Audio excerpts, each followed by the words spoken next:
आनंद दिघेंना मारलं गेलं. अख्खा ठाणे जिल्हा जाणतो, आमदार संजय शिरसाट यांचा दावा.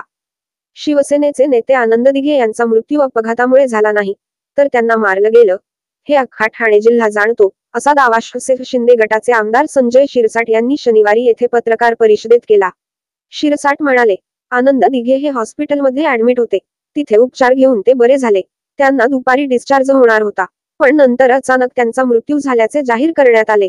अनेक नेत्यांचा मृत्यू हॉस्पिटलमध्ये होतो, पण ते हॉस्पिटल कधी बंद पडत नाहीत.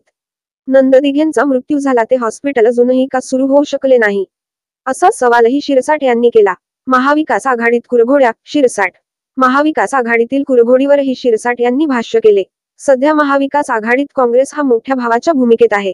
लोकसभेला आपल्यामुळेच उद्धव ठाकरे सेनेचे उमेदवार निवडून आले. मुस्लिम मतदार काही प्रमाणात उद्धव ठाकरेंच्या पक्षाकडे वळला याची जाणीव त्यांना आहे. आपली वोट बँक कायमची शिफ्ट झाली तर आपले अस्तित्व येईल, हे काँग्रेसला कळून चुकले आहे, असेही शिरसाट म्हणाले.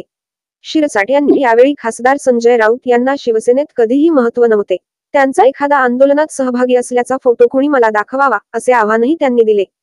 आपल्या भागातील बातम्या पाहण्यासाठी आजच महाराष्ट्र आज तक लाईव्ह न्यूज चॅनलला लाईक, फॉलो आणि सबस्क्राईब करा. धन्यवाद.